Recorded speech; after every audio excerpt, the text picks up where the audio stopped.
Alright, good evening folks, it's Enforcer Matt and welcome back to another short war video, and today we're receiving very big news from Ukraine that last night a drone boat was sent into the Crimean harbor and Ukraine successfully struck and also destroyed another Black Sea Fleet vessel in a very big victory, and we're also getting word that now Russia is threatening to strike the UK and France directly if troops are put on the ground in Ukraine, and that has now prompted Russia to start performing tactical nuclear drills in order to intimidate the West. So with that, jumping into our first article here, this one goes to Null Reports, and we're seeing here that GUR representative Andrei Yusov says a Project 12150 high-speed Coast Guard patrol boat called a Mongoose was hit and destroyed by a Ukrainian Magura V5 naval drone overnight.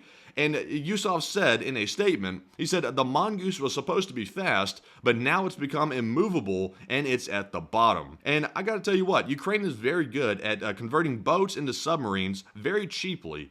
Russia should be very happy about that because it's very expensive to make submarines, and Ukraine's done it at a very low cost. So I love to see it. And moving into our next post here, we actually have the footage of the attack itself from OSCENT Technical, and like it says right here in the caption, it says, a footage just released of that Ukrainian Magura 5 USV slamming into the Russian vessel in Crimea last night. So with that, let's take a look at this footage and see just how big this attack really was.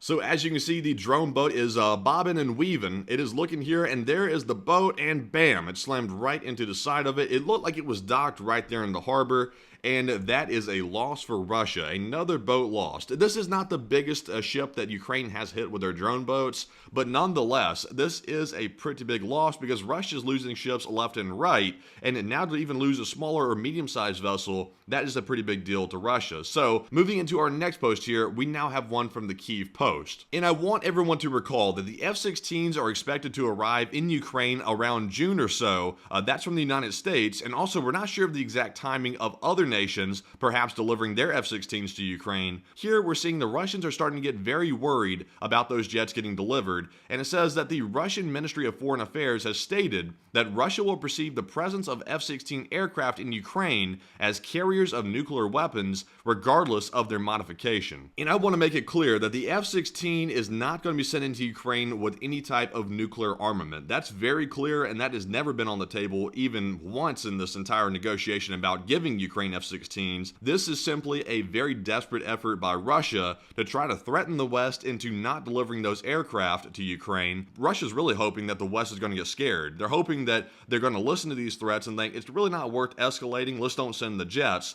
The only catch is, though, the U.S. is already committed to delivering these jets. So this, to me, is a last-ditch attempt by Russia to basically try to scare us, and I don't think this is going to work. But with that, let's go ahead and jump into our next post here, which goes to Nexta. And in this one, we see the Russian Defense Ministry has announced an exercise during which the use of tactical nuclear weapons will be practiced in response to provocative statements and threats from the West. And according to the ministry's statement, the exercises will be held on Putin's personal instructions and will take place in the near future. Russia is definitely rattling the nuclear saber very strongly right now. Russia is seeing several things piling up at once, which is really scaring the Russians. For example, the threat of sending troops into Ukraine by France and also other NATO countries, that is scaring Russia pretty badly, because if that were to happen, Russia would almost certainly lose in Ukraine. And also those F-16s are scaring them as well. So as a result, we're seeing Russia bring out their favorite threat, which is nuclear weapons, which happens to be the most extreme threat they could bring out, because we all know that Russia's defense pretty much rests on their nuclear capabilities. They don't have a very good army, and their military is poorly trained. So all they have left is basically to get in the corner like a scared animal and start threatening to fire nukes at people. So that's what we're seeing happening here, and that's not all. And in our next post here, which goes to Kyiv Post, we are now seeing that Russia is officially threatening Britain with strikes on its territory. And in a statement from the Russian Ministry of Foreign Affairs, they said that responding to Kyiv strikes on Russia using British weapons could result in strikes on military targets in Great Britain and also beyond Ukraine. That, to me, is a bigger statement than the nukes, because we've heard Russia in the past threaten to use nuclear weapons. That's nothing particularly new from Russia, but this one to me is a lot more serious. Putin has formally threatened to strike Great Britain, which is a NATO country, and that in itself is pretty serious. To go that far, in my opinion, that is crossing a red line. You simply don't threaten to do that. That would be the equivalent of the West threatening to go into Russia and start striking Moscow. So this is certainly a very big escalation, and we'll have to watch and see if this is simply more talk from Russia or they actually have something to back it up. But with that, we're moving into our next post here, and this one goes to the Kyiv Post once again. And in this post, we see that NATO may deploy a 100,000 strong military contingent to take military action against Russia if it crosses one of two red lines. And it says that the first red line concerns direct or indirect interference in the war against Ukraine by a third party, and it's primarily about participation in the invasion from the north of Belarus. And the second red line is military provocations against the Baltic states, meaning Poland or Moldova, which are possible during a period of possible confusion, such as during election campaigns in Europe and the United States. So these are allegedly the statements which are getting Russia very concerned. These statements being reported by this newspaper here are getting Russia to the point where they are freaking out and absolutely making every threat they can possibly make against the West, because of this 100,000 strong possible military contingent that could be sent to Ukraine if these red lines are crossed. But moving on to our next post here, we now have one from OSINT Technical. And in this post, we see in the Black Sea, Russian forces spotted a Ukrainian USV armed with a twin rail launcher for R-73 all-aspect IR homing air-to-air missiles. And based on the footage, some Ukrainian USVs now possess a nascent SAM capacity, likely able to target low and slow Russian helicopters. And here we're getting a behind-the-scenes look of some of that secret Ukrainian drone tech that's being developed. And in this photo right here, we can see there are actually SAM missiles on top of this USV, this drone boat right here, and it is on the move in the Black Sea. So this thing right here has some capabilities that even the normal drone boats are not going to have, because it can actually launch a missile right from the boat. That is extraordinary to say the least, and Ukraine is really rapidly advancing on their drone technology, even more than we're aware in the public, because this just came out and got basically exposed by the Russians taking a photo of it.